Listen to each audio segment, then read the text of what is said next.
Vous êtes prêts à recevoir la parole de Dieu? Dieu a de bonnes choses à nous dire. Et effectivement, comme l'a dit le pasteur Michael, il faut vraiment avoir le cœur ouvert et se mettre dans la foi afin que Dieu puisse nous parler.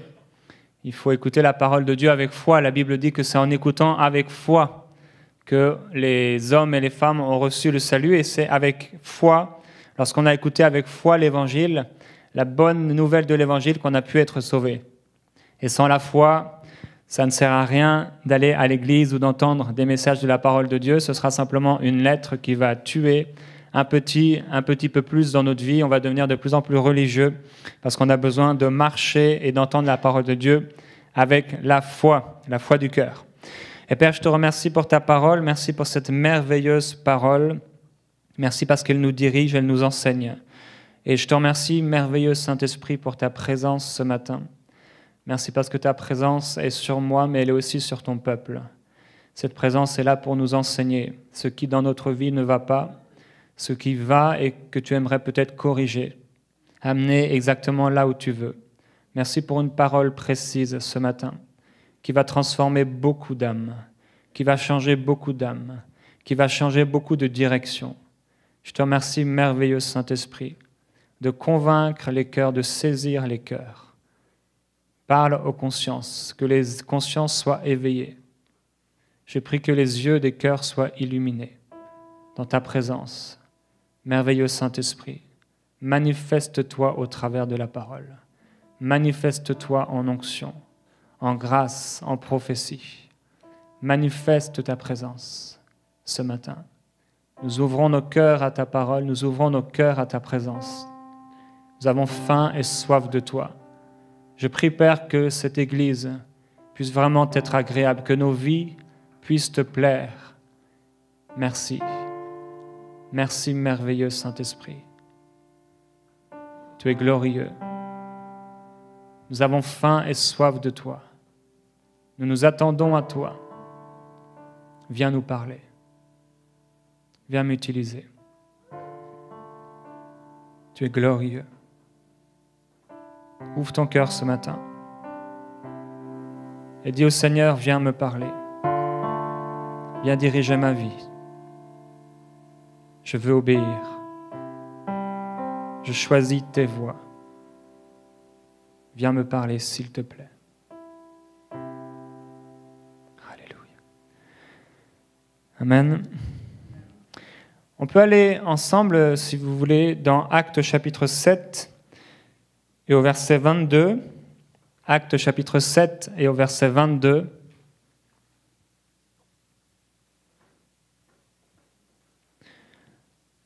On va lire ce passage qui nous parle de Moïse.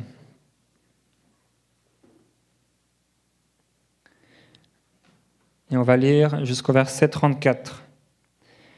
Moïse fut instruit dans toute la sagesse des Égyptiens, et il était puissant en parole et en œuvre.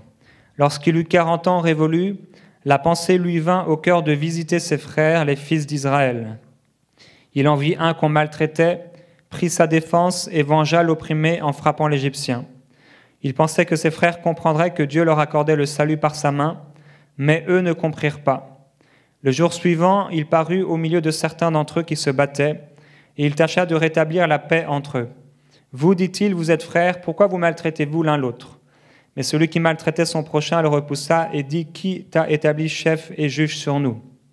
Veux-tu me tuer de la même manière que hier tu as tué l'Égyptien ?» À cette parole, Moïse s'enfuit et s'en alla séjourner dans le pays de Madian, où il engendra 2 fils. 40 ans plus tard, un ange lui apparut au désert du mont Sinaï dans la flamme d'un buisson en feu. En le voyant, Moïse fut étonné de cette vision, et comme il s'approchait pour regarder, la voix du Seigneur se fit entendre. « C'est moi, le Dieu de tes pères, le Dieu d'Abraham, d'Isaac et de Jacob. » Et Moïse, tout tremblant, n'osait regarder. Le Seigneur lui dit « Retire tes sandales de tes pieds, car l'endroit où tu te tiens est une terre sainte.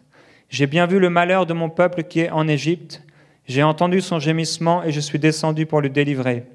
Viens maintenant pour que je t'envoie en Égypte. » Voilà une expérience que Moïse a vécue, et au travers de ces quelques versets, on voit à peu près plus de 80 ans de la vie de Moïse. Et la première chose qu'on voit au verset 22, la Bible dit « Moïse fut instruit dans toute la sagesse des Égyptiens, et il était puissant en parole et en œuvre. » Et le premier point que j'aimerais voir avec vous, c'est que Moïse a vécu dans la richesse et l'égoïsme pendant 40 ans. Vous savez, les années passent vite, vous le savez comme moi, le temps passe rapidement. Et la Bible dit que lorsqu'il eut 40 ans révolus, la pensée lui vint au cœur de visiter ses frères. Pendant 40 ans, Moïse a vécu dans l'ultra-richesse, dans l'ultra-prospérité. Il avait tout ce qu'il souhaitait. Et sa richesse et sa position, si on pouvait faire un équivalent aujourd'hui, ce serait comme un roi multimilliardaire. Il avait tout ce qu'il voulait. Et pendant 40 ans, cet homme, Moïse, a vécu sans penser aux autres. Il était égoïste, il était dans ses propres désirs. Et vous savez, on connaît Moïse à 120 ans, mais on ne le connaît pas très bien à 20 ans. On ne le connaît pas bien à 30 ans. On ne le connaît pas bien à 35 ans. On ne le connaît pas bien à 40 ans. Mais il a vécu avec ses désirs, avec ses pensées. Il restait là dans les couloirs du palais. Il fut éduqué par les meilleurs professeurs, avec la meilleure éducation. Il était intelligent, il était cultivé, il savait bien parler. Il mangeait les meilleurs plats avec les personnes les plus importantes du royaume et de la terre. Il vivait pour lui-même, bercé par le courant, les activités de la vie. Et vous savez comme moi qu'il y a beaucoup d'activités. Les week-ends passent très vite, on s'occupe de la maison, on s'occupe des enfants et le temps passe, et le temps passe, et le temps passe. Et on peut être facilement transporté dans les années et dans le temps qui passe et arriver à l'âge de 40 ans ou encore plus en n'ayant pas accompli ce que Dieu avait voulu pour nous. Et nous savons que Dieu a des projets et des plans pour notre vie. Mais le temps passe. Et le temps passe très vite. Et Moïse a vu et a attendu d'avoir 40 ans pour entendre ce qui était dans son cœur. Entendre l'appel qui était sur sa vie. Parfois, il faut attendre 40 ans avant d'entendre distinctement ce que Dieu veut nous dire. Parfois, il faut attendre 40 ans et Dieu doit parfois attendre 40 ans avant qu'on puisse l'écouter. Et la Bible dit que Dieu parle tantôt d'une manière, tantôt d'une autre, mais on n'y prend pas garde. La Bible dit que les pensées de Dieu pour nous sont plus nombreuses que le sable qui est au bord de la mer. Alors Dieu pense à nous constamment. Et la Bible dit que Dieu a écrit des projets, qu'il a formé des projets pour nous. Donc Dieu a formé des projets et il pense constamment à ses projets dans notre vie. Lorsque nous nous levons, Dieu pense à ses projets. Lorsque nous marchons, Dieu pense à ses projets. Lorsque nous nous couchons, les anges pensent aux projets que Dieu a dans notre vie et pour notre vie. Et la Bible nous montre que Dieu a assigné des anges dans notre vie. Et les anges regardent et les anges observent jusqu'à ce qu'on puisse entendre cette voix intérieure, la voix de Dieu. Et le deuxième point, c'est que Moïse a reçu dans son esprit la pensée de visiter son peuple à l'âge de 40 ans. Moïse était donc là et les années ont passé, le temps s'est écoulé. Et un jour, oui, nous lisons au verset 23, lorsqu'il eut 40 ans révolus, la pensée lui vint au cœur de visiter ses frères, les fils d'Israël.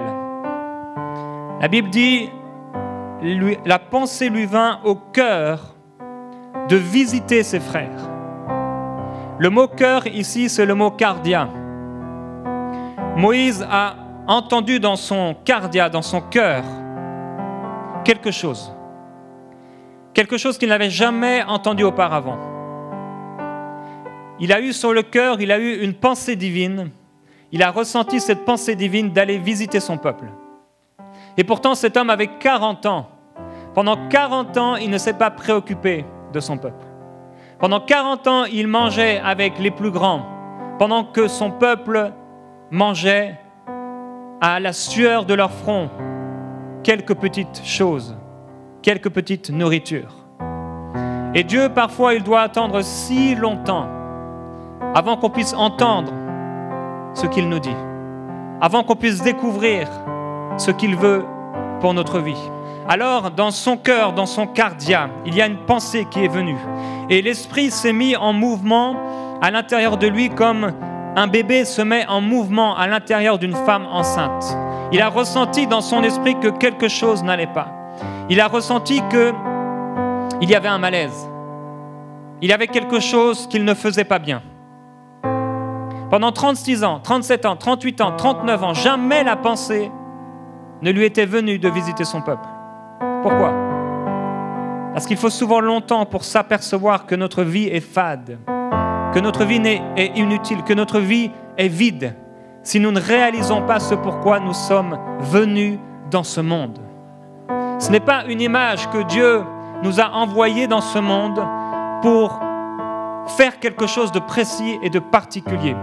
Tout ce que nous faisons à côté, ce ne sont pas des choses pour lesquelles nous recevrons une récompense, mais il y a des choses que Dieu a placées dans notre vie, des choses qu'il a écrites, et c'est en fonction de l'accomplissement de ces choses que nous allons être récompensés. Alors Moïse a entendu cette pensée à l'intérieur de lui. Pendant longtemps, il n'avait pas entendu parce qu'il était préoccupé à entendre les bruits de ce monde. Et dans ce monde, il y a beaucoup de bruit, dans ce monde, il y a beaucoup d'activités. Il y a un bruit. La Bible dit qu'à la Pentecôte, il y a eu un bruit.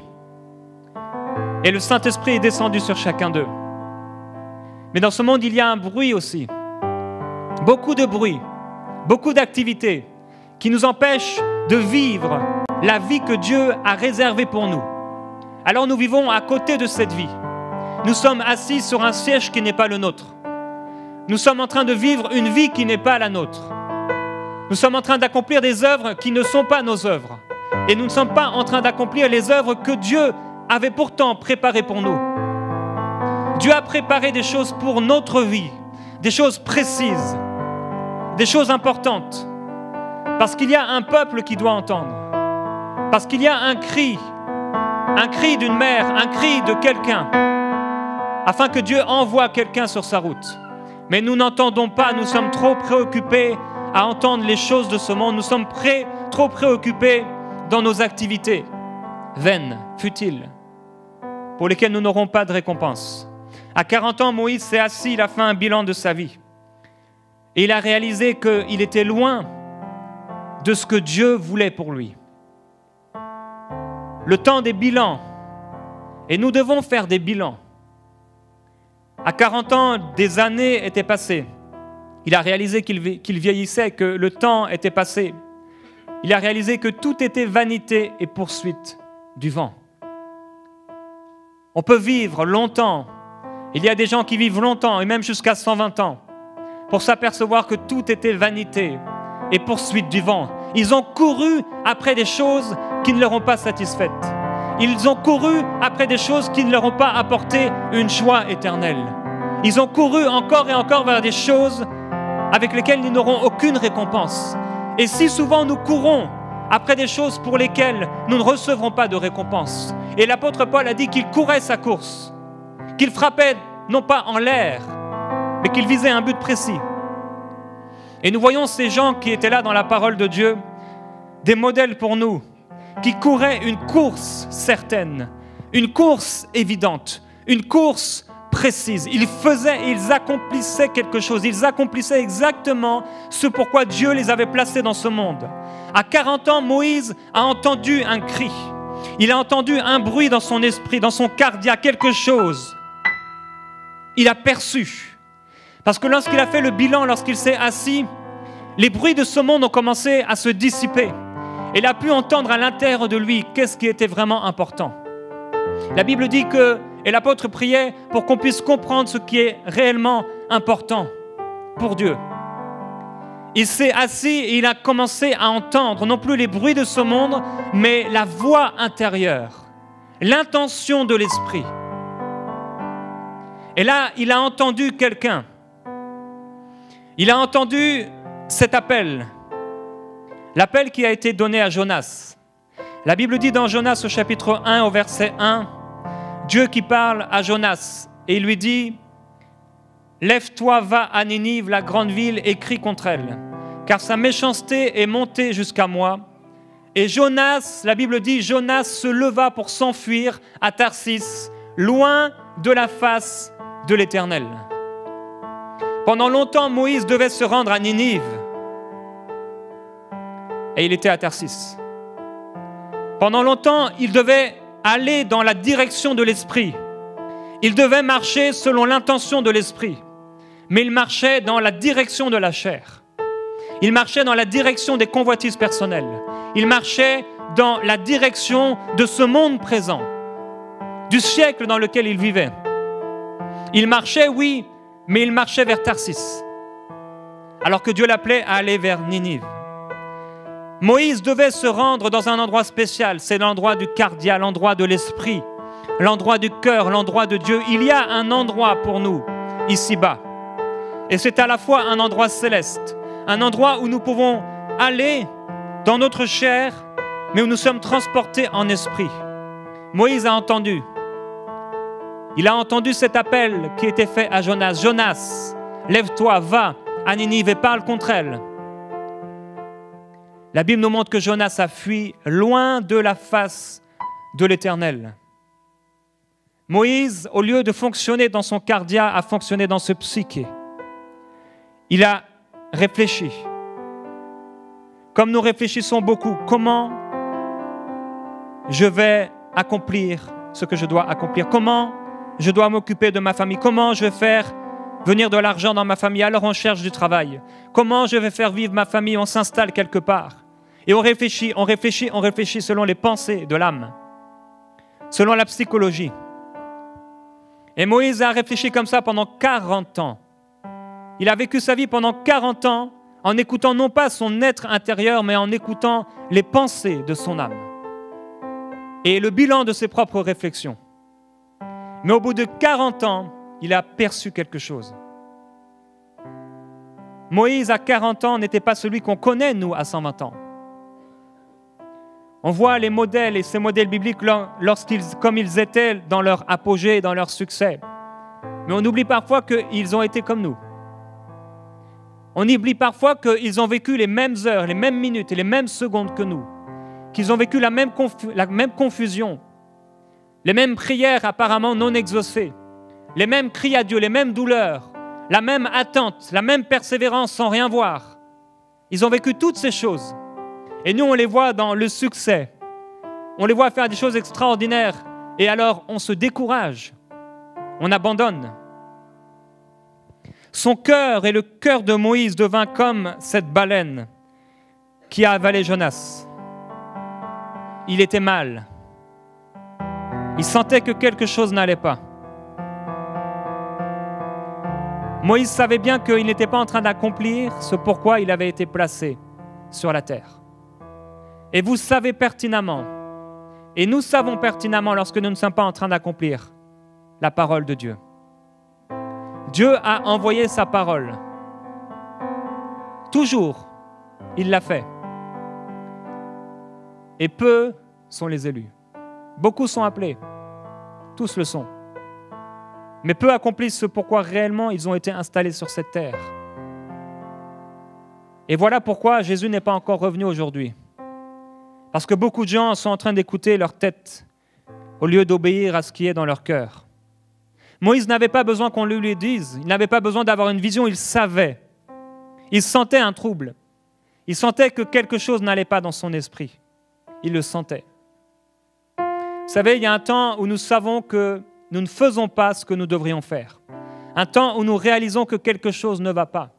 Un temps où nous savons ce qu'il faut faire et nous savons que nous ne faisons pas cette chose que Dieu nous demande. Et non seulement nous ne la faisons pas, mais nous faisons tout pour l'oublier. Alors, nous nous levons et nous nous enfuyons vers Tarsis. Dieu nous appelle à aller à Ninive et nous enfuyons à l'opposé de la volonté de Dieu. Et alors que nous fuyons vers Tarsis, nous prenons un bagage spirituel et nous continuons à prier. Et nous prions dans un lieu que Dieu ne connaît pas. Et Dieu n'entend pas notre son, le son de nos voix. Nous ne nous levons pas pour accomplir la volonté de Dieu. Nous ne nous levons pas pour faire ce que Dieu nous a dit, mais nous nous levons pour fuir loin de la face de l'Éternel. Le lundi, nous n'allons pas à Ninive. Le mardi, nous n'allons pas à Ninive. Le dimanche, nous sommes toujours à Tarsis. Et les jours passent sans que nous ayons accompli ce que Dieu nous avait dit. Et nous savons ce que Dieu nous a dit. Notre conscience nous en rend témoignage par le Saint-Esprit. Toutes les fois où Dieu nous a parlé, toutes les fois où Dieu nous a dit de faire quelque chose et où nous ne l'avons pas fait. Et nous dormons, l'esprit tranquille, le cœur tranquillisé, parce que nous avons étouffé notre conscience. Nous sommes à Tarsis. Nous sommes dans cette baleine. Nous sommes dans le lieu d'obscurité. Et nous disons parfois, mais Seigneur, pourquoi c'est si obscur? Pourquoi ça ne va pas? Pourquoi ça ne fonctionne pas? Mais c'est parce que nous sommes à Tarsis. C'est parce que nous sommes dans la baleine. Nous sommes ballottés par les vents, nous sommes ballottés par la marée, nous sommes ballottés par les circonstances, nous sommes ballottés par les vagues. Quelque chose ne va pas. Quelque chose ne va pas. Et on peut rester des années durant comme ça, jusqu'à 40 ans, jusqu'à 80 ans, jusqu'à notre mort, sans accomplir ce que Dieu a mis dans notre cœur. Alors nous étouffons notre conscience. Nous sommes religieux. Nous ne voyons pas de grandes choses s'accomplir parce que nous sommes à Tarsis. Nous nous sommes endormis au fond du bateau avec Jonas. La Bible dit que lorsqu'il a fui, il a trouvé un navire, il a payé pour y entrer et il s'est caché au fond de ce bateau. Il était là et il pensait être loin de la face de l'Éternel, mais Dieu le voyait. Il y a des gens qui se cachent loin de la face de Dieu. Ils voient quelqu'un dans la rue et Dieu leur dit et leur met à cœur. Ils ressentent l'intention de l'Esprit. Et alors ils pensent à autre chose, ils détournent le regard. La Bible dit que Dieu a détourné le regard de Jésus pour le poser sur nous. Mais nous détournons le regard des plans de Dieu, nous détournons le regard parfois de Dieu pour le poser sur notre propre vie. Et lorsque notre propre vie est triste et malheureuse, alors nous tournons nos regards vers Dieu. Et Dieu nous fortifie, et Dieu nous bénit, et Dieu nous rend la vie. Et nous prenons de cette vie et nous retournons à Tarsis. Nous retournons au fond de ce bateau, accomplissant les volontés et les désirs de notre chair. Et alors, nous sommes dans un cercle vicieux. Constamment, nous revenons à la même chose. Constamment, nous revenons à cette dépression, à cette confusion, à cette tristesse, à cette mélancolie. Parce que nous sommes à Tarsis, nous sommes au fond du bateau. La Bible dit que Dieu a envoyé un vent puissant. Ce n'était pas le vent de la Pentecôte pour nous remplir du Saint-Esprit. C'était le vent de la conviction de péché pour nous amener à la repentance. La Bible dit que le grand poisson, la baleine, a mangé, a pris Jonas. Jonas était dans le cœur de la baleine, dans ses entrailles, dans cette antre, dans l'obscurité. Et quand tu es là dans ce lieu de désert dans ta vie,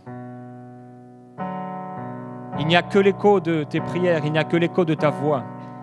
Et là, peut-être pour un instant, tu entends pour la première fois. Tu distingues pour la première fois quelque chose ne va pas. Moïse a attendu 40 ans et à 40 ans, il a fait un bilan. À 40 ans, il a entendu la voix de Dieu. À 40 ans, il a éloigné ce qui était dans sa vie et ce qui pouvait l'empêcher d'accomplir la volonté de Dieu. Et il a décidé de l'écarter de sa vie. Le temps passe si vite. Le lundi devient une semaine, la semaine devient un mois, le mois devient une année et l'année devient une décennie. Et voilà 10 ans que Dieu nous a parlé et nous n'avons toujours pas fait ce qu'il nous a dit. Voilà 10 ans que Dieu avait mis un projet dans notre cœur et nous ne l'avons pas accompli. Et nous avons trouvé toutes sortes d'excuses pour ne pas faire ce que Dieu nous avait demandé de faire. Nous avons même dit à Dieu et nous avons essayé de montrer à Dieu combien il avait tort, combien c'était impossible.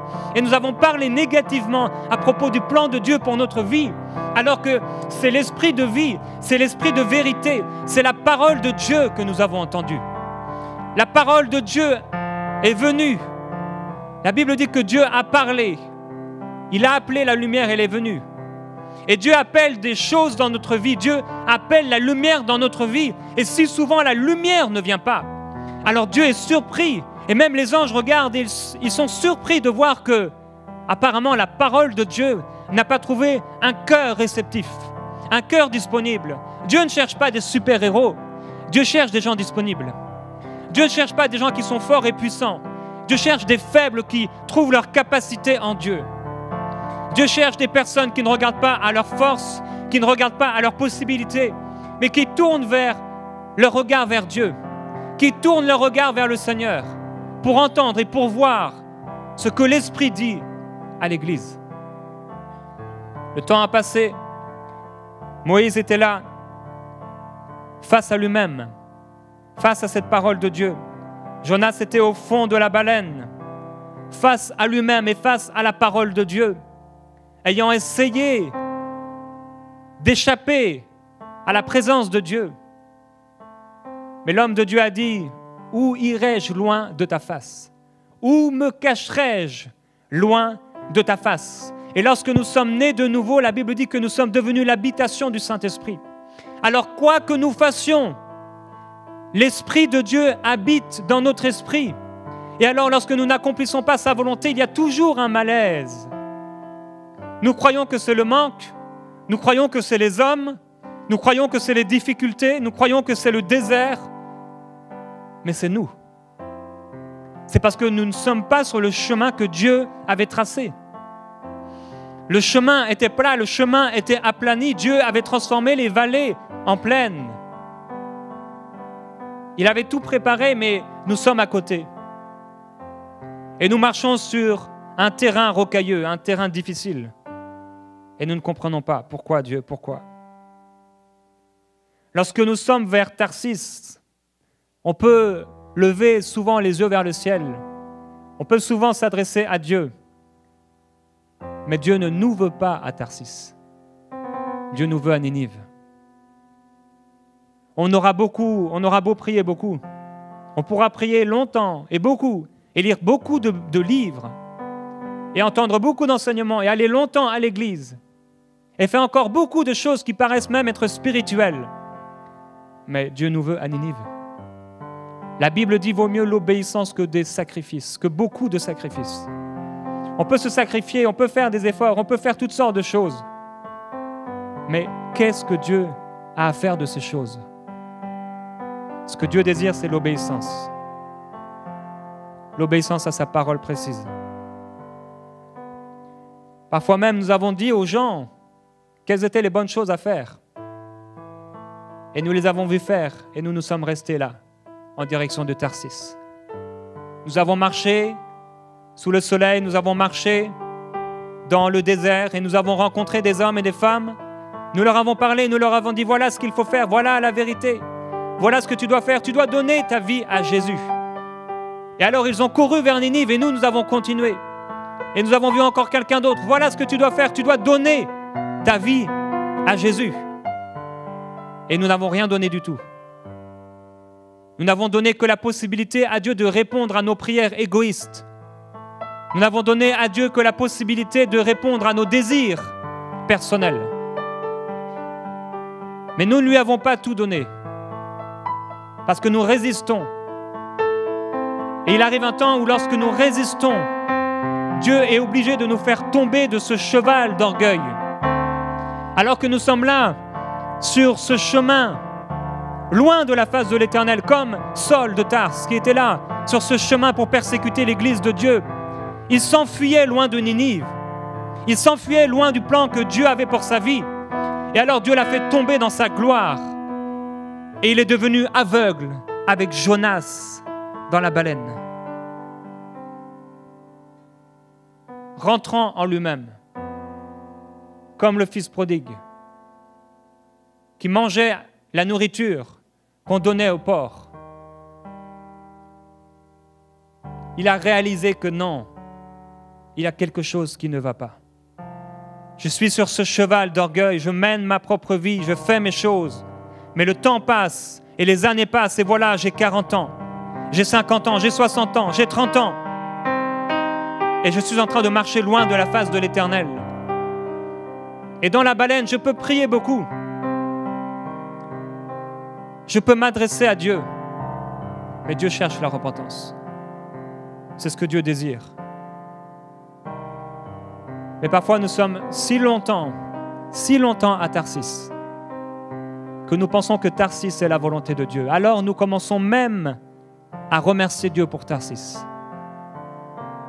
Nous disons, Père, merci pour Tarsis. Merci pour ma famille, merci pour mes enfants, merci pour ma femme, pour ma maison, pour mon travail. Merci pour ma voiture, merci pour ma nourriture. Seigneur, merci pour ce que je vis à Tarsis. Seigneur, merci de m'avoir envoyé à Tarsis. Mais Dieu ne nous a pas envoyés. Tarsis n'est pas la parfaite volonté de Dieu pour nous. Voilà pourquoi si souvent, alors que nous marchons, nous avons comme des odeurs qui remontent à notre nez, nous sentons des choses et des odeurs mauvaises et nous disons, mais pourquoi? Parce que nous sommes à Tarsis, dans ce lieu horrible, dans ce lieu qui ne plaît pas à Dieu, dans ce lieu qui n'est pas agréable à Dieu, dans ce lieu où aucune odeur ne monte dans les narines de Dieu qui lui soit agréable. C'est un lieu de malédiction, c'est un lieu de pauvreté, c'est un lieu de manque, c'est un lieu de détresse, c'est un lieu de désespoir. C'est un lieu où il y a des millions d'hommes et de femmes qui constamment tournent leur regard vers Dieu pour leur dire « Mais Seigneur, pourquoi? Seigneur, pourquoi? Seigneur, donne-moi. Seigneur, donne-moi. Seigneur, fais ceci. Seigneur, fais cela. Seigneur, pourquoi as-tu permis ça ?» Il y a beaucoup de monde dans cette baleine. Beaucoup de monde. Voilà pourquoi elle est si grande. Et c'est tellement sombre. La Bible dit que le diable a aveuglé l'intelligence des gens de ce monde afin qu'ils ne voient pas resplendir la gloire de Christ. Et lorsque nous sommes dans cette baleine, lorsque nous sommes à Tarsis, nous ne voyons pas la gloire de Christ. Ce Christ qui a dit « Je serai avec vous jusqu'à la fin », ce Christ qui a dit « Il est avantageux pour vous que je m'en aille, sinon vous n'aurez pas le précieux Saint-Esprit, le consolateur, votre enseignant, votre ami intime, votre avocat, vous ne l'aurez pas. » Ce Christ est censé vivre en nous. Ce Christ est censé vivre avec nous. Ce Saint-Esprit, ce Paraclet est censé vivre en nous. Nous sommes censés manifester Christ. Nous sommes censés ressentir la présence du Saint-Esprit. Nous sommes censés être à Ninive, dans la gloire de Dieu. Nous sommes censés refléter la gloire de Dieu. Nous sommes censés vivre dans la gloire de Dieu. Nous sommes censés ressentir cette présence glorieuse qui nous amène à adorer le Roi des gloires. Nous sommes censés commencer à rechercher Dieu à Ninive, commencer à nous détourner de cette baleine, commencer à nous détourner de nous-mêmes et à rentrer à l'intérieur de nous et dire non, quelque chose ne va pas. Quelque chose ne va pas. Il faut que j'aille à Ninive. Il faut que j'accomplisse le plan que Dieu a prévu pour moi. Ça pue ici. Je suis fatigué d'être la personne que je suis. Je suis fatigué d'emprunter le chemin que j'emprunte. Il faut que Christ paraisse. Et Christ ne paraîtra jamais à Tarsis. Lorsque Christ paraîtra à Tarsis, il enverra ses anges. Et ce sera des anges de destruction pour détruire cette ville. Pour détruire Sodome. Dieu n'envoie sa gloire qu'à Ninive. Dieu n'envoie sa gloire que là où 2 ou 3 sont réunis en son nom. Pas au nom d'une religion, pas au nom d'envie personnelle, pas au nom de prières égoïstes pour moi-même et pour ma maison, mais au nom de la volonté du Père, au nom de la volonté de Jésus. Voilà où Dieu se trouve. Voilà où Dieu envoie sa bénédiction. Beaucoup de gens se trouvent à Tarsis. Beaucoup de chrétiens se trouvent à Tarsis. Nous prions, Seigneur, merci de m'avoir envoyé là, sans réaliser que Tarsis est en danger. Ce lieu est en danger. Ce lieu est un grand danger pour notre vie, car Dieu va envoyer ses anges de destruction. Et Dieu envoie ses anges pour nous envoyer loin de là. Et Tarsis a tout à coup des airs de Sodome et Gomorrhe. Et pourtant, nous avions choisi la meilleure départ. Nous avions choisi la meilleure des vallées. Nous avions vu, lorsque Dieu est venu habiter en nous, lorsqu'il nous a fait naître de nouveau et que tout est devenu nouveau, nous avons vu et Dieu a dit, choisis ce que tu veux. Et là, étonnamment, très étonnamment, nous avons fui loin de la face de l'Éternel. Nous avons choisi la meilleure des vallées, celle qui nous paraissait être la plus belle. La Bible dit dans Genèse au chapitre 13 et au verset 9, Abraham a dit, « Tout le pays n'est-il pas devant toi? Sépare-toi donc de moi. Si tu vas à gauche, j'irai à droite. Si tu vas à droite, j'irai à gauche. » Lot leva les yeux et vit que toute la plaine du Jourdain était entièrement arrosée, entièrement irriguée. Avant que l'Éternel ne détruise Sodome et Gomorrhe, c'était jusqu'à Tsoar comme un jardin de l'Éternel, comme l'Égypte. Lot choisit pour lui toute la plaine du Jourdain et se mit en route vers l'est. C'est ainsi qu'ils se séparèrent l'un de l'autre. Lot a regardé et Lot a choisi ce qui était agréable à la vue. Lot a choisi selon sa tête, selon son psyché, alors qu'Abraham a écouté son cardia. Abraham a écouté son cœur.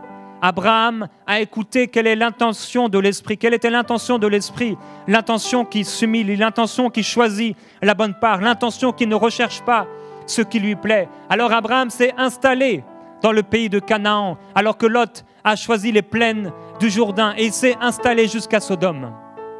Et Lot s'est retrouvé avec Moïse pendant ces 40 ans. Lot s'est retrouvé avec Jonas dans cette baleine, dans un lieu qu'il avait choisi, un lieu qui ne plaisait pas à Dieu. Abraham a choisi le lieu où il a pu entendre la voix de Dieu. Il peut se passer 40 ans où nous recherchons ce qui nous plaît, 40 ans d'égoïsme aigu, sans même nous en apercevoir. Nous sommes tellement égoïstes que nous ne le voyons même pas. Nous pouvons être tellement à un point d'égoïsme où nous ne réalisons même pas que nous vivons pour nous-mêmes.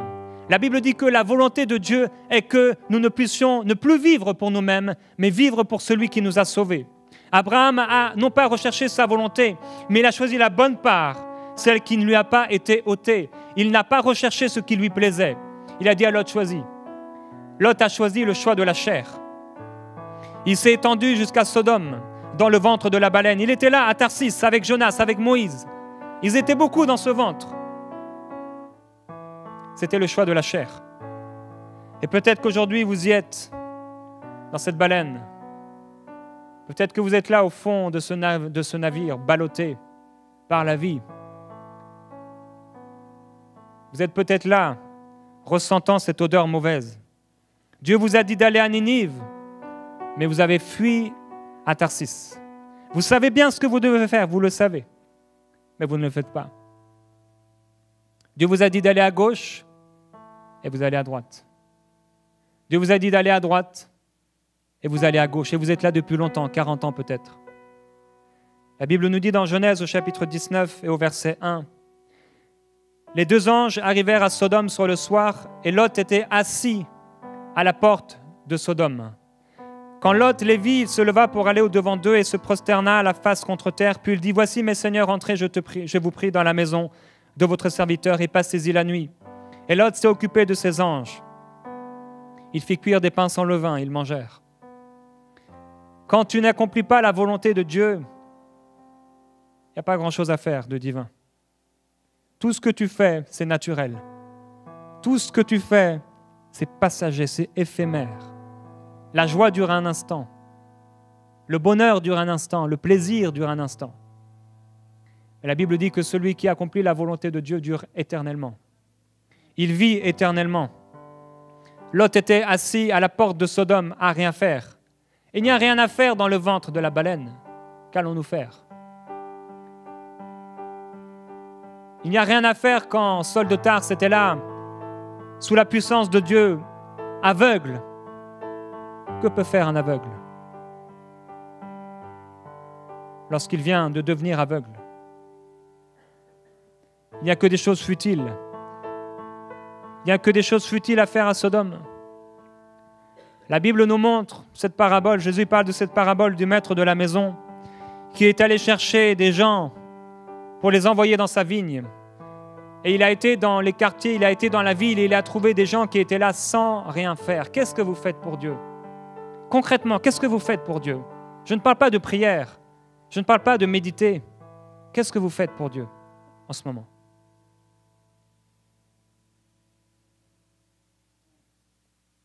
Qu'est-ce que vous faites pour le Seigneur?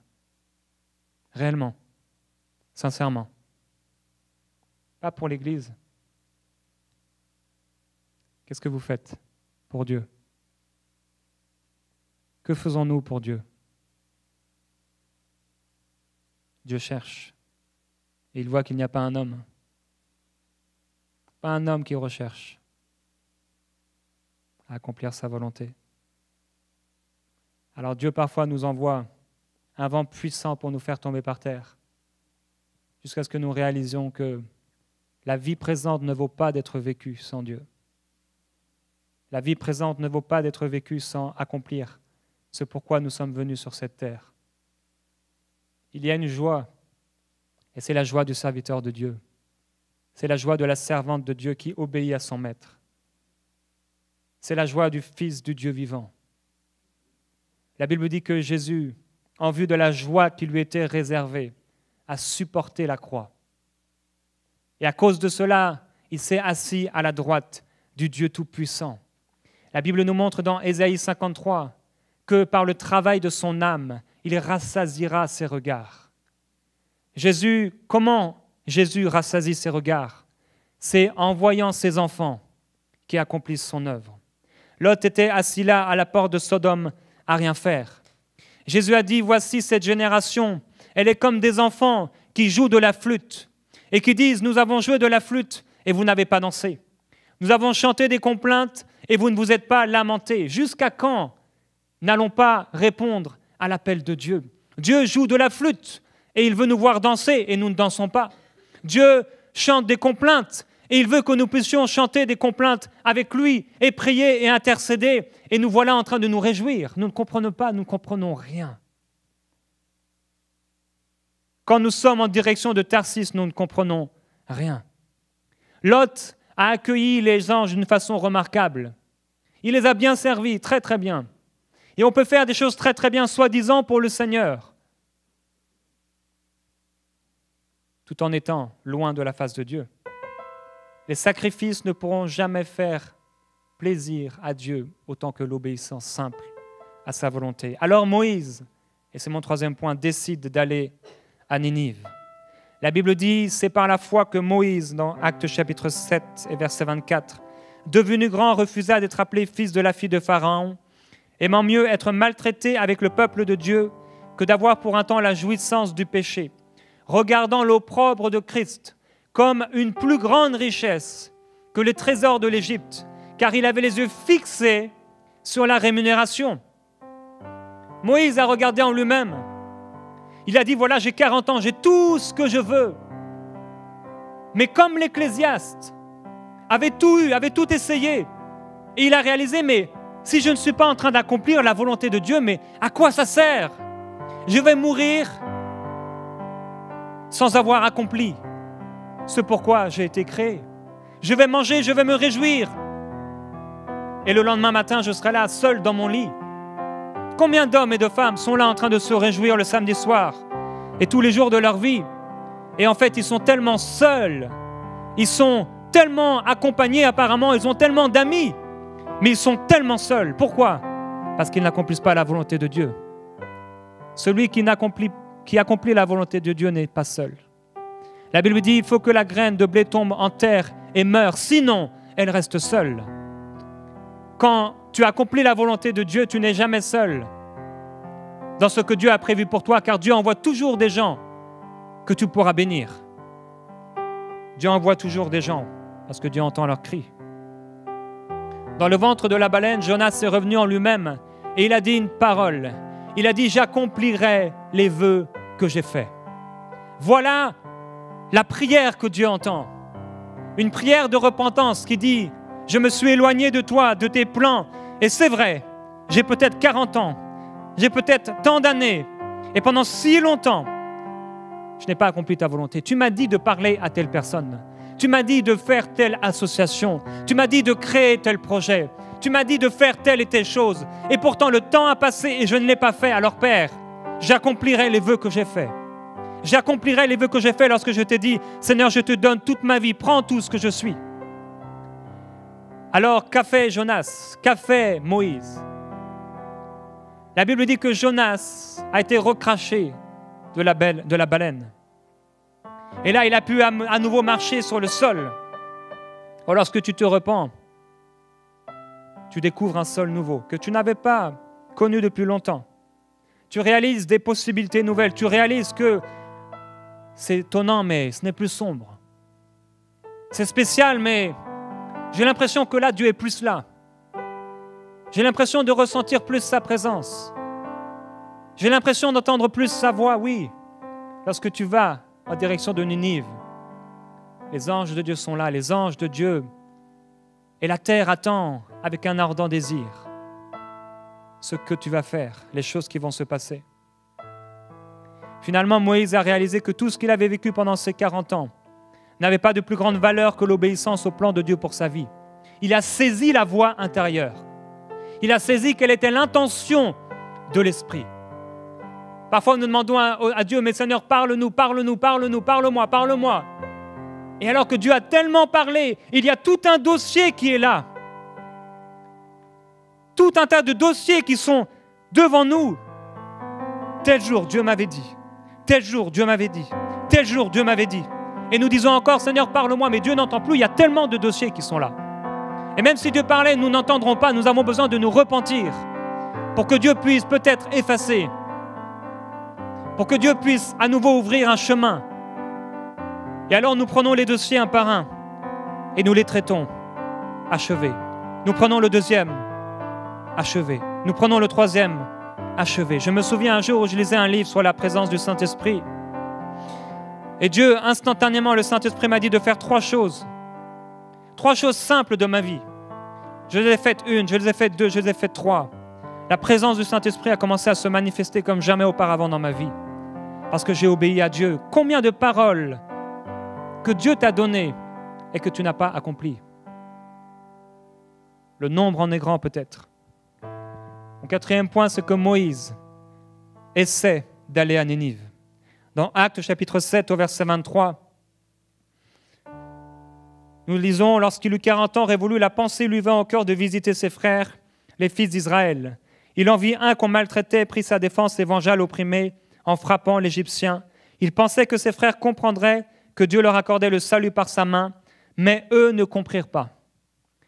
Moïse a essayé d'aller. Il a entendu, il a perçu, et alors il a commencé à se diriger vers Ninive. Moïse a entendu la voix de Dieu dans son cœur et il est allé voir ses frères. Le problème, c'est que Moïse était inexpérimenté. Et lorsque nous ressentons qu'il faut aller à Ninive, nous pensons parfois que parce que Dieu a parlé, tout va se faire tout seul. Et alors, au moindre obstacle, nous nous décourageons. Au moindre obstacle, nous commençons à parler à frère un tel et à sœur un tel, et nous expliquons notre échec.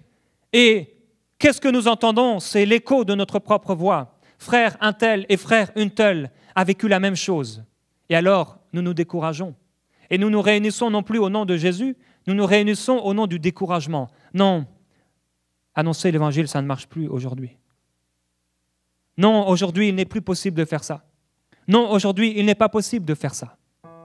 Alors nous attendons qu'un envoyé de Dieu spécial puisse le faire à notre place. Moïse a essayé et Moïse a échoué.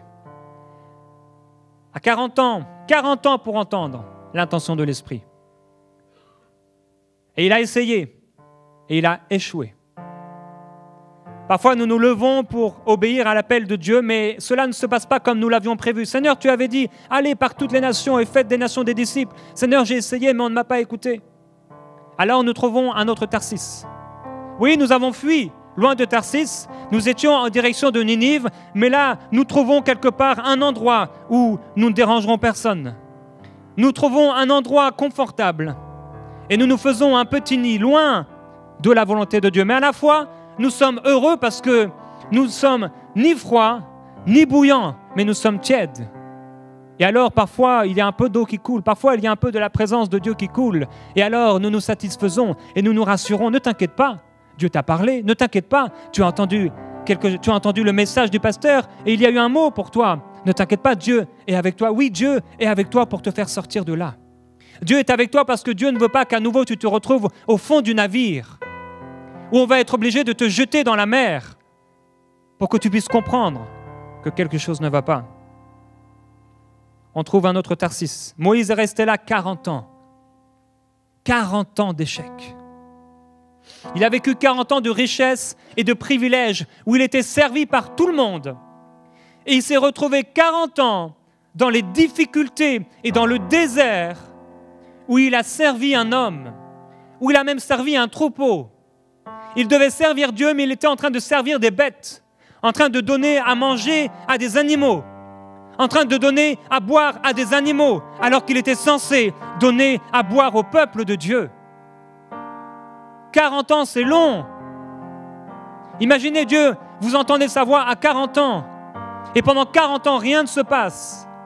Pendant 40 ans, vous êtes là dans votre échec, vous n'y croyez même plus. Combien de gens à qui Dieu a parlé à leur nouvelle naissance, ou dans les premiers temps de leur vie chrétienne, Dieu leur a donné des grands rêves et des grandes visions, et il s'est passé 40 ans, et ils n'ont rien vu. Tellement de gens sont morts sans avoir accompli la volonté de Dieu. À 80 ans, Moïse a découvert quelque chose. Moïse a découvert son impuissance. Il a vécu 40 ans de pouvoir et il a vécu 40 ans d'impuissance. Et vous savez, une clé pour être utilisée par Dieu, c'est réaliser notre impuissance.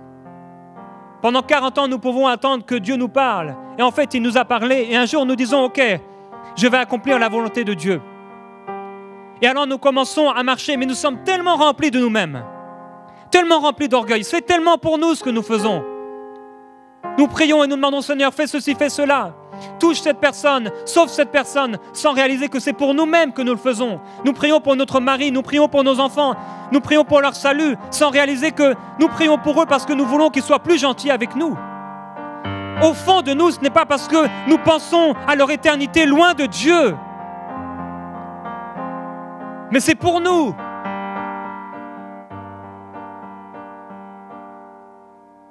Il faut parfois longtemps pour réaliser notre orgueil, longtemps pour réaliser notre impuissance. La Bible dit dans Actes chapitre 7 au verset 31. On peut lire au verset 30. 40 ans plus tard, un ange lui apparut au désert du mont Sinaï dans la flamme d'un buisson en feu. En le voyant, Moïse fut étonné de cette vision, et comme il s'approchait pour regarder, la voix du Seigneur se fit entendre. « C'est moi, le Dieu de tes pères, le Dieu d'Abraham, le Dieu d'Isaac et de Jacob. » Et Moïse, tout tremblant, n'osait regarder. Le Seigneur lui dit « Retire tes sandales de tes pieds, car le lieu sur lequel tu te trouves est saint. J'ai bien vu le malheur de mon peuple qui est en Égypte. J'ai entendu son gémissement, et je suis descendu pour le délivrer. Viens maintenant pour que je t'envoie en Égypte. » Moïse était tout tremblant. Il n'osait même pas lever les yeux pour découvrir celui qui lui parlait. À 80 ans, Moïse n'était pas encore celui qu'il allait devenir plus tard. Il n'était pas encore l'ami de Dieu. Il n'était pas encore celui qui montait sur la montagne pour être dans la présence de Dieu. Il avait peur, il était tout tremblant. Parce qu'il a réalisé comme Adam a réalisé sa nudité. Alors il s'est caché derrière un arbre, il s'est caché avec un vêtement qu'il a lui-même cousu. Un vêtement où je paraîtrais peut-être bien. Je fais des choses à moitié, je fais des choses qui sont tièdes. Et Dieu dit, je vomirai le tiède de ma bouche.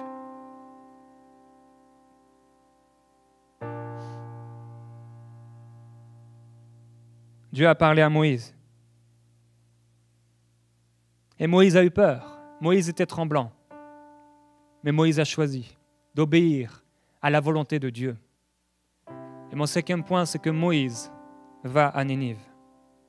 Moïse se sentait complètement impuissant. Imaginez pour lui, 40 ans loin de la volonté de Dieu pour sa vie. On peut être à l'église tous les dimanches et être loin de la volonté de Dieu pour notre vie. On peut être à l'église tous les dimanches et se cacher loin de la face de l'Éternel. Il y a tellement de choses que Dieu nous appelle à faire et que nous ne faisons pas. Des choses tellement simples. Dieu nous appelle à la prière et nous ne prions pas. Dieu nous appelle à la consécration et nous ne consacrons pas. Dieu nous appelle à nous donner et nous ne nous donnons pas. Dieu nous appelle à donner pour son œuvre et nous gardons pour nous.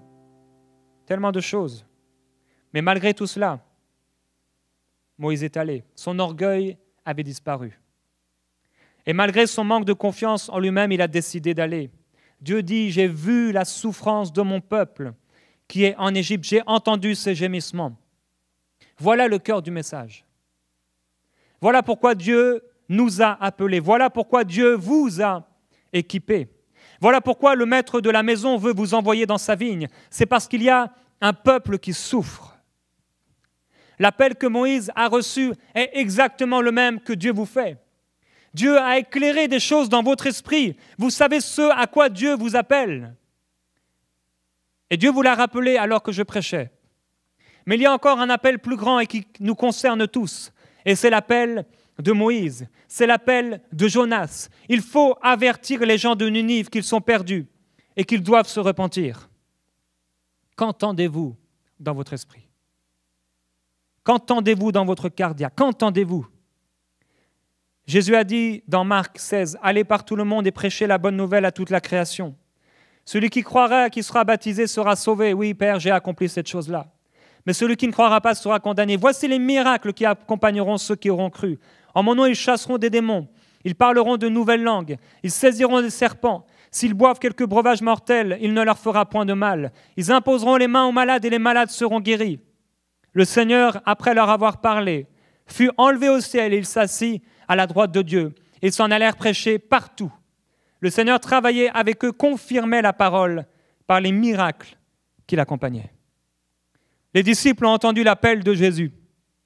Le même appel fait à Moïse, le même appel fait à Jonas. Les disciples ont entendu. Et les disciples ne sont pas regardés, même si au début, lorsque Jésus a été enlevé, ils sont restés regardés au ciel. Et alors des anges ont dû taper sur leurs épaules pour leur dire « Mais il y a quelque chose à faire. Il reviendra de la même manière, mais vous, que faites-vous » Et alors la Bible dit qu'ils commencèrent à aller partout. Et le Seigneur travaillait avec eux. Pourquoi? Parce qu'ils étaient en direction de Ninive. Pourquoi? Parce qu'ils étaient exactement sur le chemin de Dieu. Sur le chemin de Dieu, il y a tellement d'abondance. Sur le chemin de Dieu, il y a tellement de joie. Sur le chemin de Dieu, il y a tellement de paix. Sur le chemin de Dieu, il y a tellement de privilèges. Sur le chemin de Dieu, tout est à nous.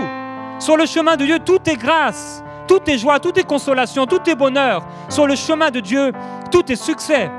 Et nous pensons que sur le chemin de Tarsis, il y aura des choses qui vont nous satisfaire. Alors nous prenons et nous mangeons quelque chose et à peine nous l'avons mangé et nous avons encore faim. Alors que sur le chemin de Dieu, tu peux manger quelque chose et courir pendant 40 jours avec cette chose que tu as mangée, sans te fatiguer. Parce que tu manges de la nourriture de Dieu.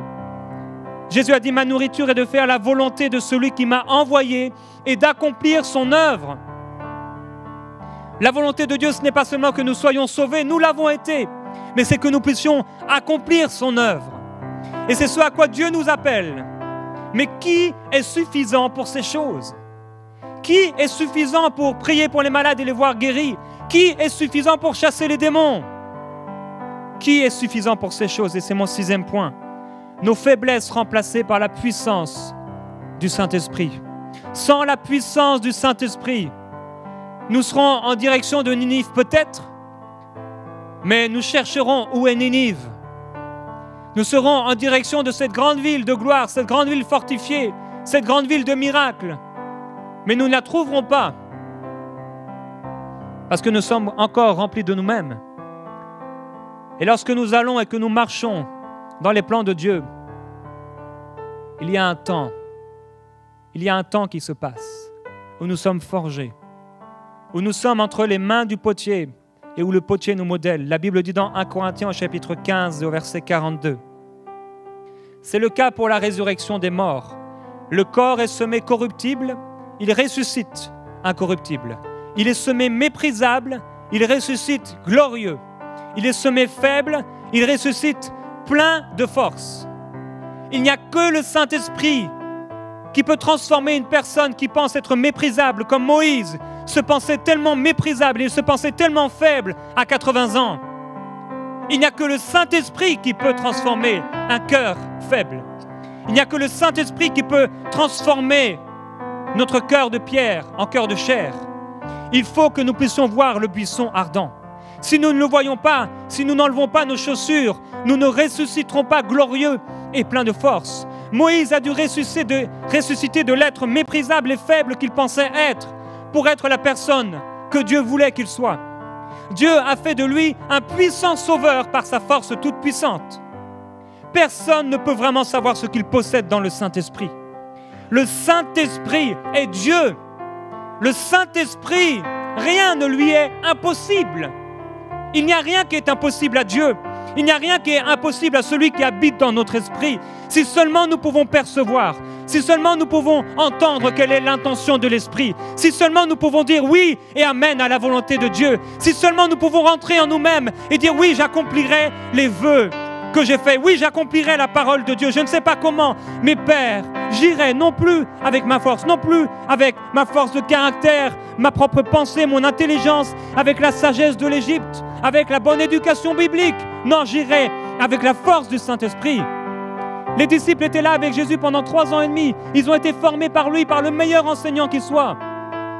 Ils l'ont vu exercer, ils l'ont vu faire. Mais au bout de 3 ans et demi, qu'étaient-ils? Ils étaient à nouveau de simples pêcheurs de poissons.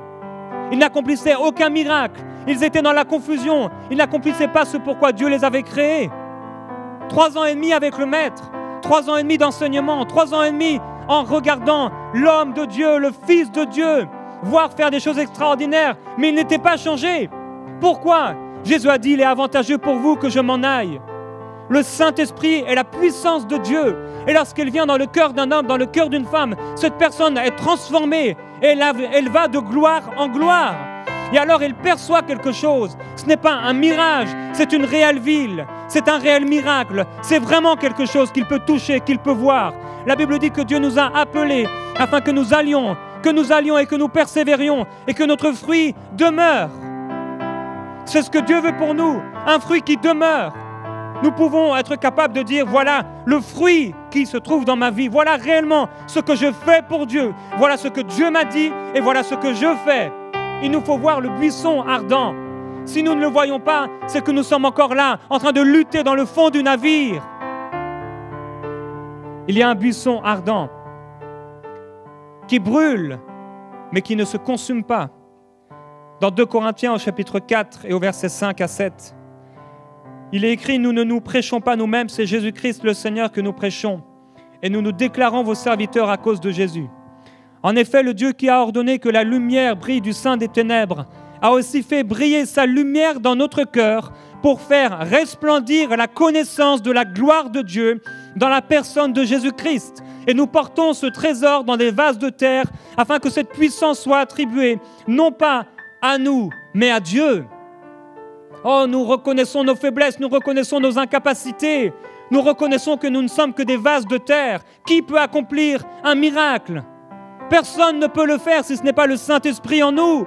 Nous réalisons nos incapacités et quand nous les réalisons, combien de fois nous avons prié et en disant, mes pères, je t'en supplie, viens à mon secours, remplis-moi à nouveau. Et c'est ça que Dieu recherche, que nous puissions enlever nos chaussures et voir devant le buisson ardent la gloire de Dieu. Et que nous puissions non pas nous prêcher nous-mêmes, mais prêcher Christ, le roi de gloire. Et lorsque nous prêchons Jésus-Christ, alors la lumière brille du sein des ténèbres des cœurs des gens. Et Dieu fait jaillir la connaissance de la gloire de Dieu sur la face de Jésus-Christ. Lorsque le Saint-Esprit nous remplit, nous sommes transformés, nous allons de gloire en gloire. Lorsque le Saint-Esprit trouve la place dans notre esprit et qu'il trouve la place jusqu'à jaillir dans notre âme, alors notre caractère, nous sommes émondés. Nous sommes émondés. Il y a des choses que nous délaissons, il y a des choses que nous ne faisons pas parce que c'était de l'Égypte, c'était de Tarsis, c'était du navire, c'était de la baleine. Ce ne sont pas des choses que je veux faire maintenant. Parce que nous nous dirigeons vers le roi de gloire, nous regardons à lui et nous sommes transformés en la même image. Lorsque nous sommes remplis du Saint-Esprit, nous ne pouvons pas ne rien faire. Lorsque nous sommes remplis du Saint-Esprit, nous sommes toujours vaillants. Lorsque nous sommes remplis du Saint-Esprit, nous sommes toujours joyeux. Lorsque nous sommes remplis du Saint-Esprit, nous allons et nous marchons toujours vers la destinée que Dieu a prévue pour nous. Lorsque nous sommes remplis du Saint-Esprit et que nous voyons quelqu'un de faible, quelqu'un d'abattu, quelqu'un de malade qui nous parle de son problème, nous ne pouvons pas rester la bouche fermée. Et si nous restons la bouche fermée, cela veut dire une chose, c'est que nous sommes encore pleins d'orgueil, c'est que nous sommes encore aveugles, c'est que nous sommes encore dans ce grand poisson, tournant les regards vers nous-mêmes, comme Moïse pendant 40 ans. En Égypte, nous avons tout et nous disons, Seigneur, merci pour Tarsis. Seigneur, merci pour ma famille. Seigneur, merci pour l'argent. Merci pour mon travail. Mais nous sommes tellement loin de ce que Dieu avait prévu pour nous. Le temps passe tellement vite et Dieu cherche des gens qu'il peut remplir de son esprit. La Bible dit, laissez-vous continuellement remplir du Saint-Esprit. Est-ce que c'est Dieu qui bloque le réveil? Non. Est-ce que c'est Dieu qui bloque ses grâces? Non. Il dit, vous avez tout reçu pleinement en Jésus-Christ. La Bible nous montre que le voile a été déchiré du haut vers le bas. Dieu en avait assez, Dieu était fatigué, Dieu en avait marre. Il a déchiré ce voile qui nous empêchait de plaire à Dieu, qui nous empêchait d'être vus par lui, qui nous empêchait de devenir des serviteurs et des servantes de Dieu. Il a vu le voile qui séparait ta vie du plan qu'il avait formé pour toi et il l'a déchiré. Il n'y a rien qui peut t'empêcher d'entrer dans ce que Dieu a prévu pour toi, si ce n'est toi, si ce n'est tes convoitises, si ce n'est tes prières égoïstes. Mais Dieu, il a ouvert le ciel. Il a envoyé Jésus mourir sur la croix pour nous, afin que nous ne puissions plus vivre pour nous, mais vivre pour le roi de gloire. Lorsque nous voyons le roi de gloire et lorsque nous le verrons, nous serons semblables à lui. Nous essayons de lui ressembler. Nous essayons de plus en plus de lui être agréable. Mais plus nous le voyons et plus nous sommes transformés et notre visage rayonne comme le visage de Moïse a rayonné. Oh, il a rayonné. Jésus-Christ, oh, tu es le roi de gloire. Tu es le prince de paix.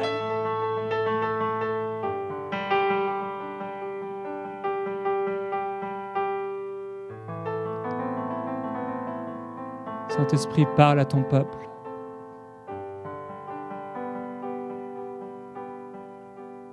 Parle à ton peuple.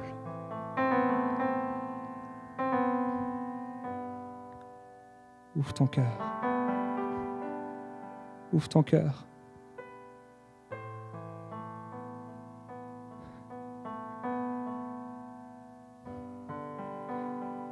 Jésus.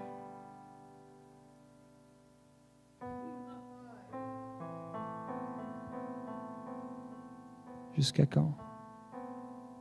Jusqu'à quand résisteras-tu?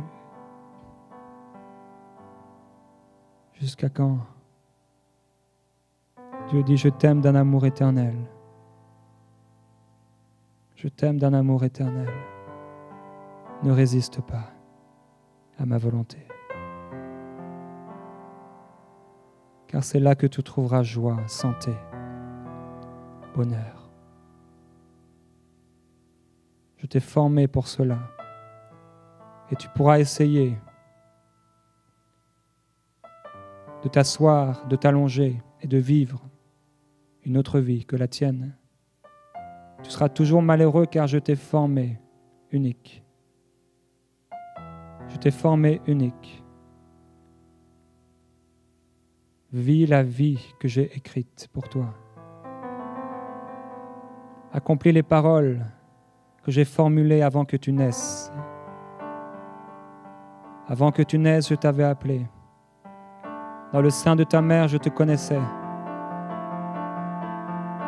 Je t'avais appelé.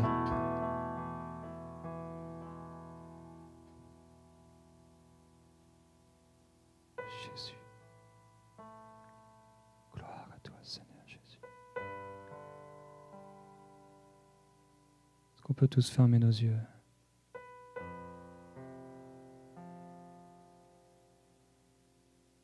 Et entendre l'intention de l'Esprit.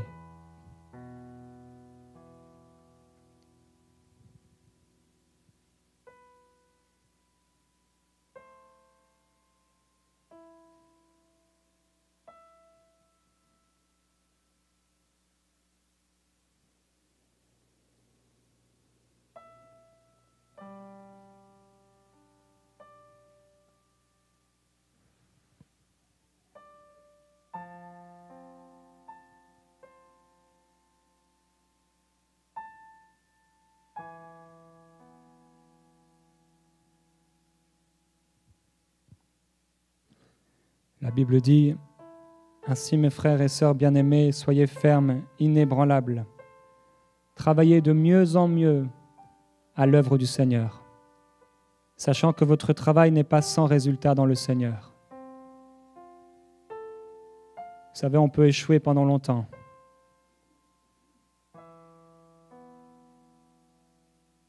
Et Dieu continue à nous aimer.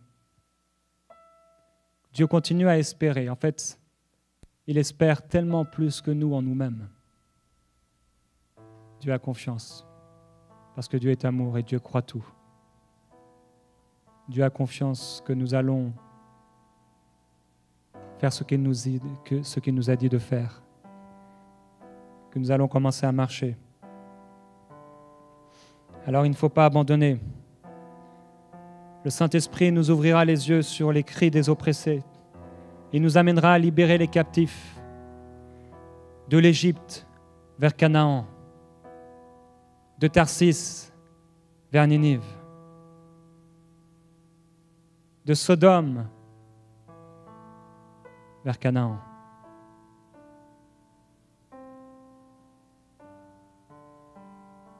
Nous échouons peut-être, nous bronchons peut-être, mais l'important c'est d'avancer et de travailler de mieux en mieux. Non, je ne travaille pas parfaitement. Je ne fais pas parfaitement la volonté de Dieu, mais Dieu dit, travaille de mieux en mieux. Dieu dit, accomplis de mieux en mieux ma volonté. Dieu dit, consacre-toi de mieux en mieux pour moi. Donne-moi du temps. Donne-moi ta vie. Donne-toi tout entier à moi. Nous lisons dans Hébreux chapitre 13 au verset 7, « Souvenez-vous de vos conducteurs qui vous ont annoncé la parole de Dieu.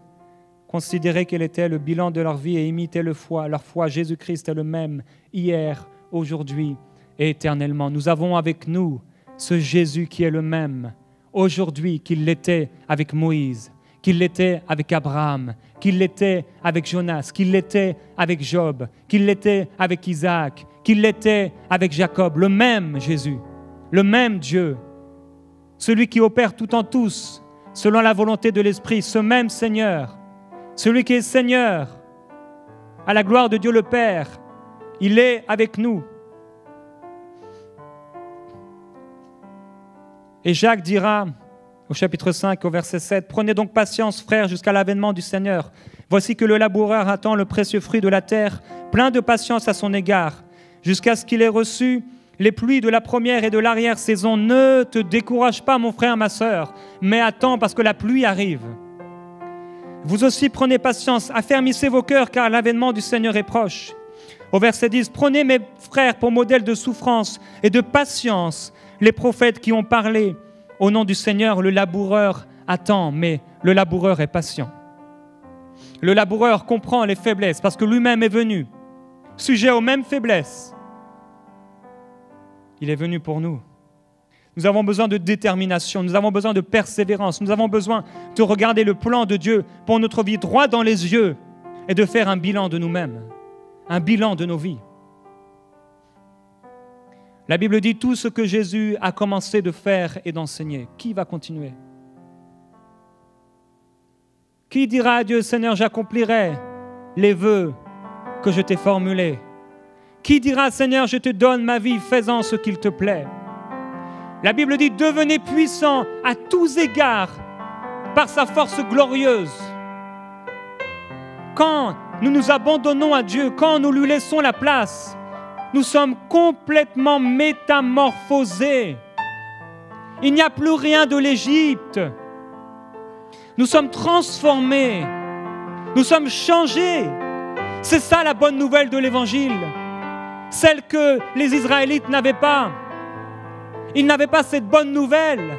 Ils pouvaient prier longtemps, ils pouvaient aller voir le prophète et les sacrificateurs et dire au prophète, change mon caractère, change mon esprit, mais ils ne pouvaient pas le faire. Nous, Dieu nous l'a fait.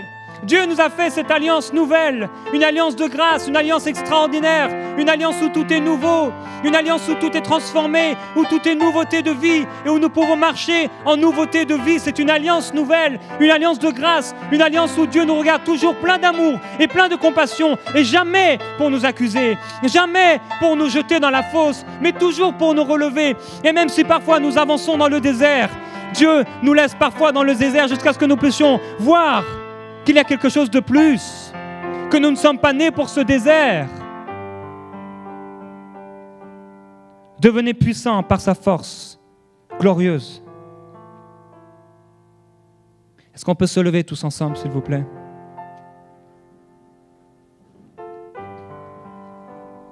Est-ce qu'on peut offrir nos vies comme un sacrifice qui lui plaît?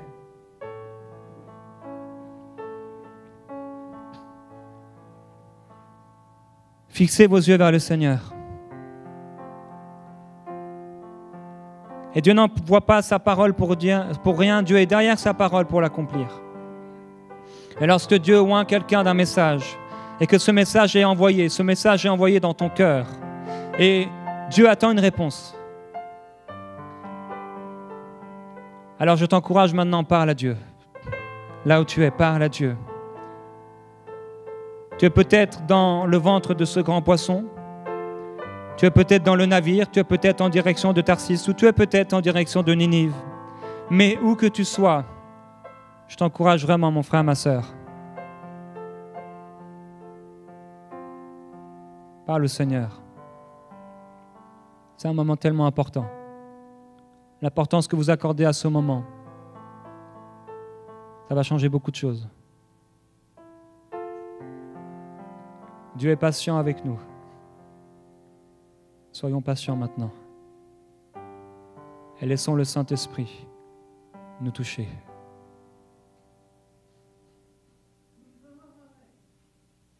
Merveilleux Saint-Esprit, touche ton peuple.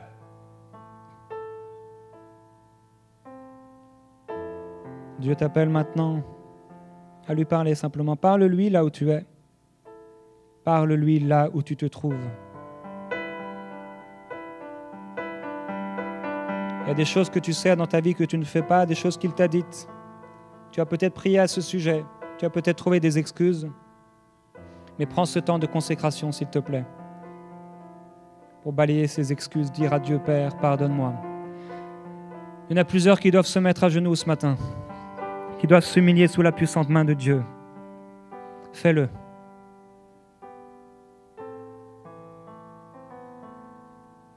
C'est un temps de consécration.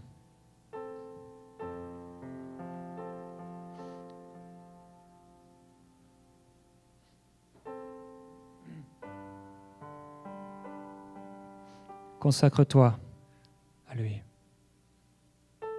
Merveilleux Saint-Esprit, prends le contrôle. Prends le contrôle de ce lieu, s'il te plaît.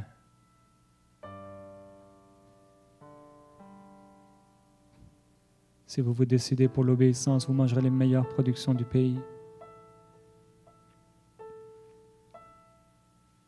Repens-toi ce matin. Repens-toi ce matin. Ne reste pas la bouche fermée, mais parle à ton Dieu.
l'agneau, mort à la croix, saint est le Seigneur. Je chante à celui qui est assis sur le trône de grâce. Là où tu es, donne-toi à Dieu. Commence à lui dire, Seigneur Jésus, prends ma vie, prends ce que je suis. Je me donne à toi, je m'offre à toi. Prends toute ma vie. Commence à déclarer les choses que Dieu a prévues pour toi et commence à les énumérer et à dire, Seigneur, je le fais pour toi, pour ta gloire. Me voici devant toi. Me voici devant toi, Seigneur Jésus. Me voici dans ta présence.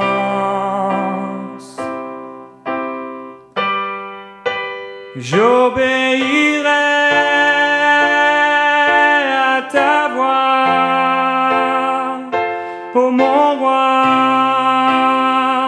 Me voici,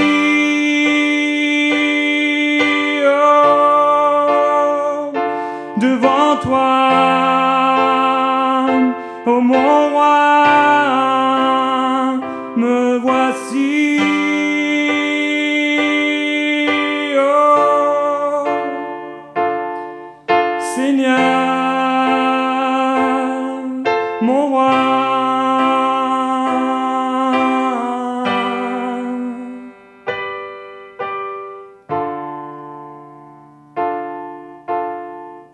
Le Saint-Esprit est là et il t'écoute.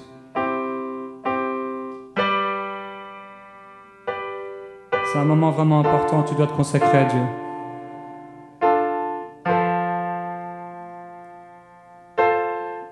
Ne méprise pas ce moment.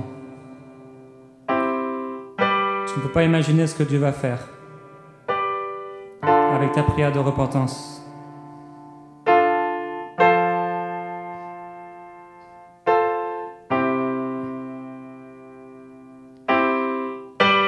Digne est l'agneau, mort à la croix, saint est le Seigneur. Je chante à celui qui est assis sur le trône de grâce.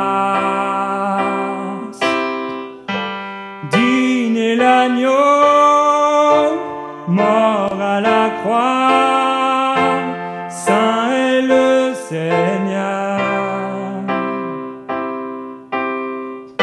Je chante à celui qui est assis sur le trône de grâce. Saint, très saint est ton nom, le Seigneur Dieu Tout-Puissant, qui était et qui vient. Oh, oh, toute la création chante, louange au roi des rois. Tu es tout pour moi et je veux t'adorer. Adore-le là où tu es. Adore-le là où tu es. Donne-toi tout entier à lui. Donne-toi tout entier à lui. Donne-toi tout entier à Jésus. Il est ton roi. Il est ton roi. Il est ton roi. Il est ton roi. Commence à l'adorer là où tu es. Commence à l'adorer, à le magnifier. Commence à glorifier son nom. Dis-lui qu'il est tout pour toi. Dis-lui qu'il est tout pour toi. Dis-lui, prends ma vie, prends ma vie, prends ma vie, prends ma vie, prends ma vie, prends ma vie. Prends tout de moi, prends tout de moi. J'en ai assez de moi-même, de ma vie. Prends tout ce que je suis. Prends tout ce que je suis. Prends tout ce que je suis. Qu'il prenne ta vie.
suis un sacrifice vivant.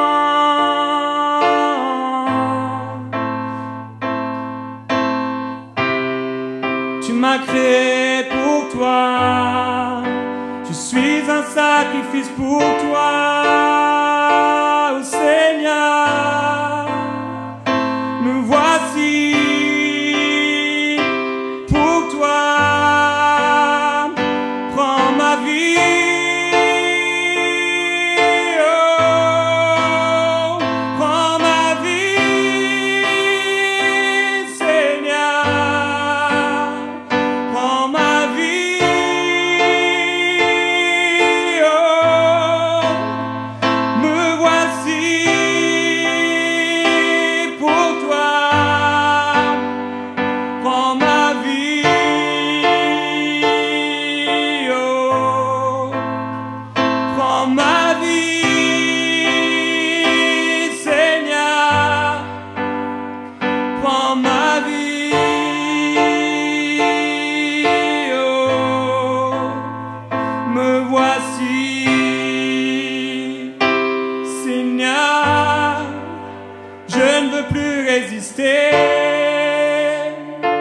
À ta voix, je ne veux plus résister. À ton esprit, je ne veux plus résister. À ta voix, je ne veux plus résister. À ton esprit, me voici.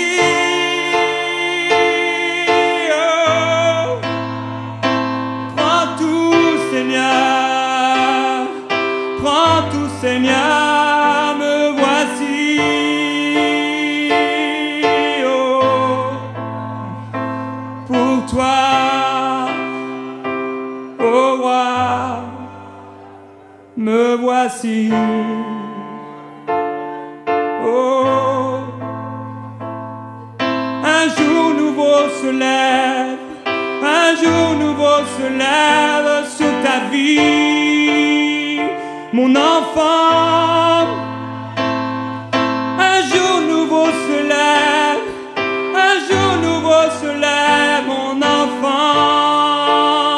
Viens près de moi, mon enfant.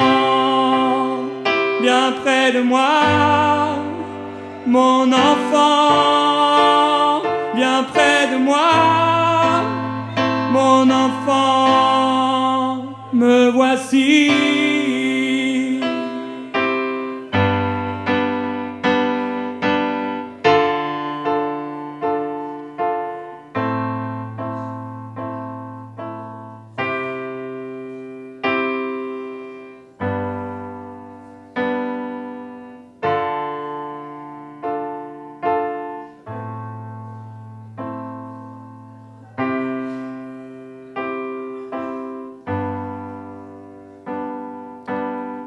Humilie-toi dans sa présence. Il y a des paroles que tu retiens, tu dois les dire. Formule tes vœux envers le Seigneur. Donne-lui tout. Donne-lui tout pleinement.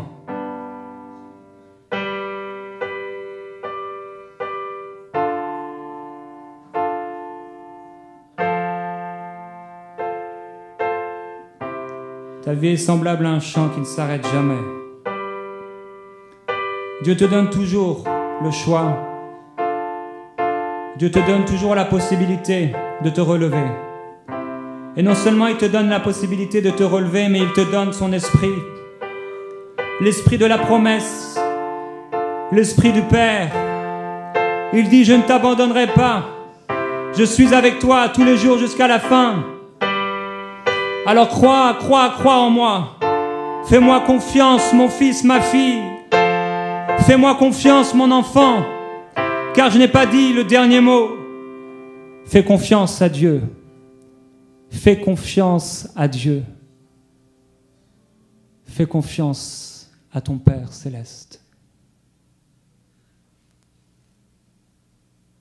Et je t'encourage, quand tu rentres chez toi, écris la vision. Écris la vision. Écris la vision.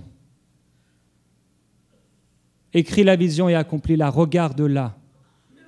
Fixe-la. Écris la vision parce que Dieu a dit que ça doit s'accomplir. Dieu a dit que ça doit s'accomplir. Ça doit s'accomplir. C'est pour un temps fixé par Dieu.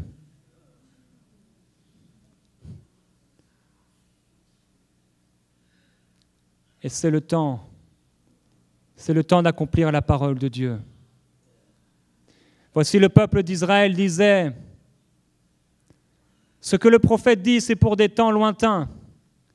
Et Dieu a dit, dis-leur, je fais cesser ce proverbe.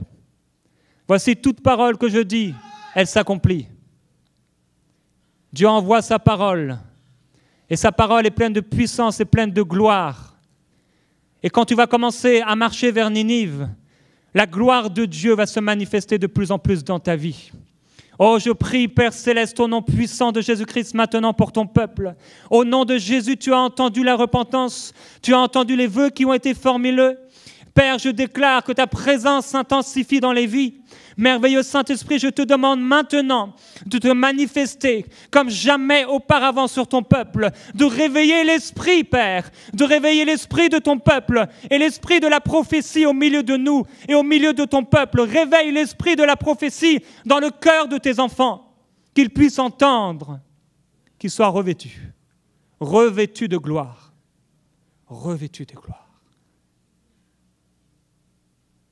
Alors que vous marchez vers Ninive, sachez une chose, la gloire du Seigneur Jésus-Christ sera avec vous.